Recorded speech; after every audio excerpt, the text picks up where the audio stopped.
اعوذ باللہ من الشیطان الرجیم بسم اللہ الرحمن الرحیم۔ محترم ناظرین، السلام علیکم ورحمۃ اللہ وبرکاتہ۔ ہم امید کرتے ہیں کہ آپ بخیر و عافیت ہوں گے۔ اللہ تبارک و تعالی آپ کو اپنے حفظ و امان میں رکھے۔ محترم ناظرین، آج جمعۃ المبارک ہے۔ آج کے دن آپ کے لیے خصوصی وظیفہ اور عمل اور ایسی نصیحتیں لے کر آئے ہیں جو کہ نبی کریم صلی اللہ علیہ وسلم کی زبان مبارک سے ہم تک پہنچے۔ ناظرین گرامی، دنیا میں کامیابی اور فلاح کا ایک ہی راستہ ہے، وہ راستہ ہے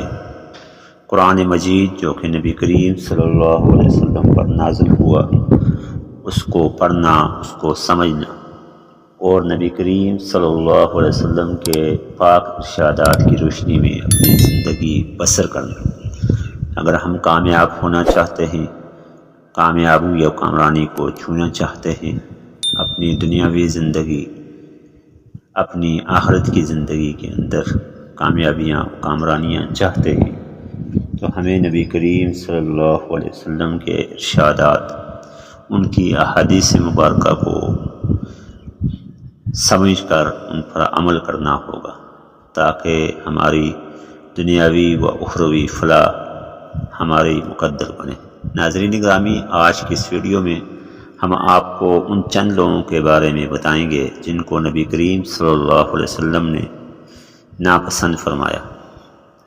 9 قسم کے ایسے برے آدمی ہیں جن کو نبی کریم صلی اللہ علیہ وسلم نے اور اللہ تبارک و تعالی نے ناپسند فرمایا۔ آج کی یہ اسلامک ویڈیو آپ کے سامنے اسی غرض سے پیش کی جا رہی ہے تاکہ ہم اور آپ اس کو سمجھیں اور کوشش کریں کہ ان 9 بندوں کے اندر ہمارا شمار نہ ہو۔ اور اس ویڈیو کے آخر میں آپ کو انشاءاللہ ایک وظیفہ بھی بتایا جائے گا۔ تو آئیے چلتے ہیں، وہ 9 آدمی کون ہیں جن کو نبی کریم صلی اللہ علیہ وسلم نے برے لوگوں میں شمار فرمایا۔ حضرت اسماء بنت عمیس رضی اللہ تعالیٰ عنہ کہتی ہیں کہ میں نے نبی کریم صلی اللہ علیہ وسلم کو یہ فرماتے ہوئے سنا کہ برا ہے وہ بندہ جس نے اپنے آپ کو دوسروں سے بہتر جانا اور تکبر کیا اور خداوند بزرگ و برتر کو بھول گیا۔ یعنی اس بندے نے یہ فراموش کر دیا کہ بزرگی اور بلندی و برتری صرف اس ذات کے لیے ہے جس نے ہمیں پیدا کیا،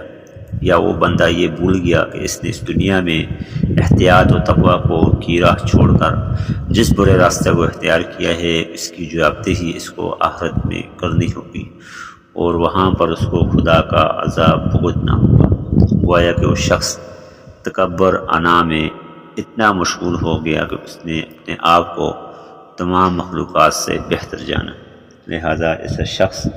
نبی کریم صلی اللہ علیہ وسلم کی نظر میں ناپسندیدہ اور برا ہے۔ دوسرا وہ شخص ہے جس نے لوگوں پر جبر و ظلم کیا اور ظلم و فساد ریزی میں اس حد تک بڑھ گیا کہ خداوند جبار و قہار کو بھول گیا جس کی قدرت و عزت سب سے بلند ہے۔ القہار کیا مصداق صرف رب ذات کی باری تعالیٰ کی ذات ہے۔ اگر کوئی بندہ کسی بندوں پر ظلم کرتا ہے، اجتماعی طور پر یا انفرادی طور پر کسی پر ظلم کرتا ہے،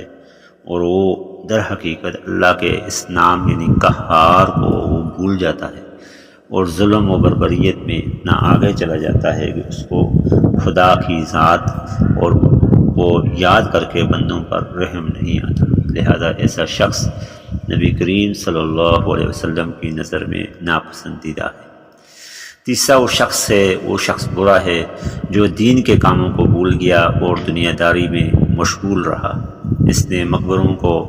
اور خاک میں مل جانے والے جسم کی بوسیدگی کو فراموش کر دیا۔ یعنی اس نے اس بات سے کوئی عبرت نہیں پکڑی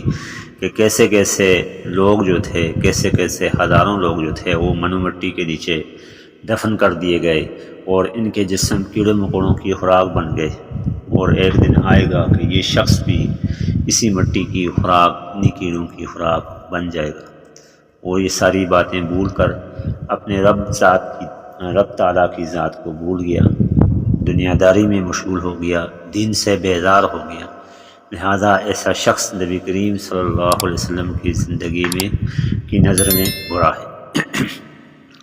چوتھے نمبر پر وہ شخص برا ہے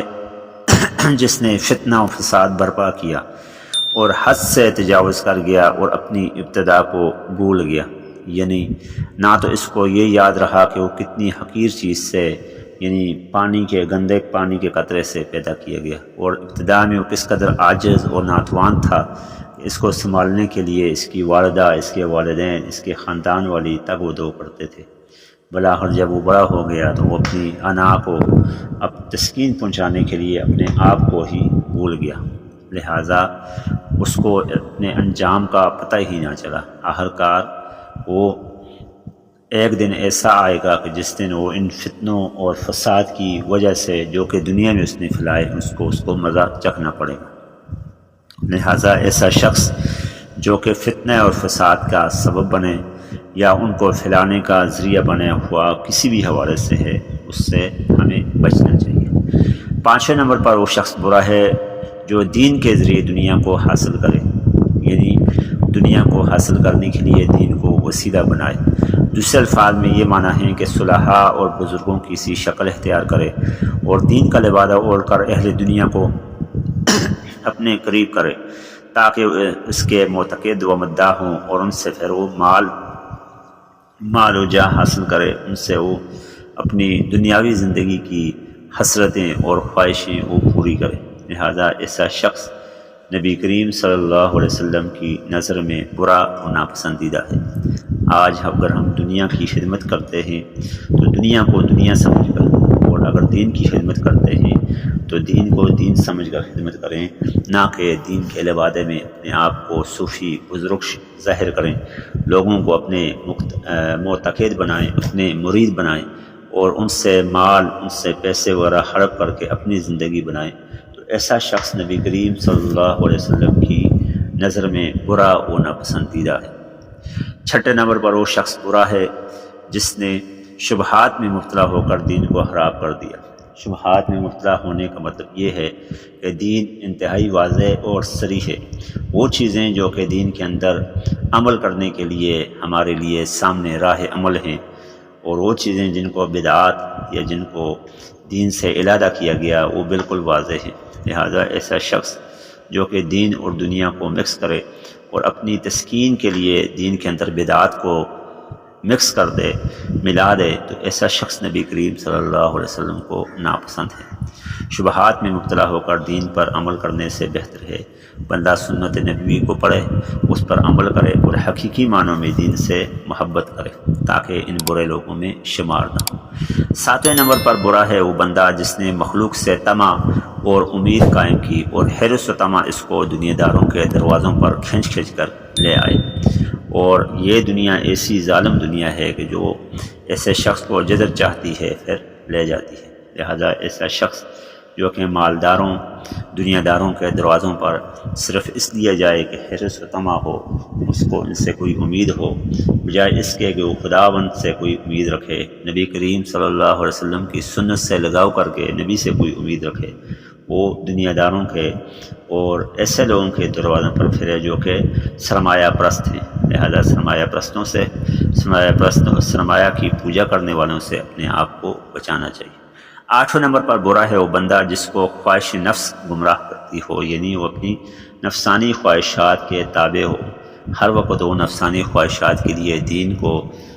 کوئی خیال نہ کرے، دین کے احکامات کی کوئی خیال نہ کرے، حدود اللہ کی کوئی خیال نہ کرے، اور ہر وقت وہ نفسانی خواہشات کو پورا کرنے کے لیے دنیا کے پیچھے، حسن کے پیچھے بھاگے، تو ایسا شخص اللہ پاک کو ناپسند ہے۔ جبکہ نویں نمبر پر وہ شخص برا ہے جس کو دنیا کی رغبت اور حصول دنیا کی حرص اور کثرت مال و جاہ کی ہوس ذلیل و خوار کر لیتی ہو، یعنی کہ وہ ہر وقت دنیا کی طلب میں، دنیا کی حرص میں اپنے آپ کو مبتلا کرے اور ہر وقت وہ خود ذلیل و خوار ہو جائے۔ لہذا ایسا شخص نبی کریم صلی اللہ علیہ وسلم کی نظر میں ان کے ارشادات کی روشنی میں برا ہے۔ تو ہمیں ان 9 قسم کے بندوں سے اپنے آپ کو بچانا چاہیے۔ اگر ہم میں سے کوئی خدا نخواستہ بدقسمتی سے ان لوگوں میں شامل ہے تو اپنے آپ کو ان سے بچائے، ان لوگوں سے علیحدہ کرے نبی کریم صلی اللہ علیہ وسلم کی سنت سے عشق حقیقی ہی دراصل ہمیں دنیا میں بھی کامیاب کر سکتا ہے اور آخرت میں بھی۔ اللہ تبارک و تعالی ہم سب کا حامی و ناصر ہو۔ آج جمعۃ المبارک ہے۔ جمعۃ المبارک کے حوالے سے ایک بہترین اور اہم وظیفہ آپ ہم بتائی دیتے ہیں۔ یہ وظیفہ سورۃ الکہف کا وظیفہ ہے۔ احادیث مبارکہ کی روشنی میں جو شخص جمعۃ المبارک والے دن سورۃ الکہف کا اہتمام کرتا ہے تو وہ دجال کے فتنے سے محفوظ رہتا ہے۔ آج جب کہ دنیا فتنوں میں مبتلا ہے، اپنے آپ کو ان فتنوں سے بچانے کے لیے اور اپنے آپ کو دجال کے فتنے سے بچانے کے لیے سورۃ الکہف کو لازمی پڑھیں۔ جمعۃ المبارک کی نماز پڑھنے کے بعد اگر آپ کو زبانی یاد ہے تو ایک بار پڑھ لیں، اگر زبانی نہیں یاد تو قریب گھر آ کر یا ادھر ہی مسجد میں یا عصر تک یا عصر سے پہلے کسی بھی وقت سورۃ الکہف کو تلاوت کریں، اور پوری امت مسلمہ میں جہاں جہاں پر بھی کوئی مسلمان، کوئی انسان کسی پریشانی، کسی ظلم و جبر کا شکار ہے، اللہ تبارک و تعالیٰ سے دعا کریں کہ اللہ تبارک و تعالیٰ ظالموں کو نیست و نابود اور مظلوموں کی مدد اور نصرت فرمائے۔ حاضر ہوں گے کل ایک نئی ویڈیو کے ساتھ۔ السلام علیکم ورحمۃ اللہ وبرکاتہ۔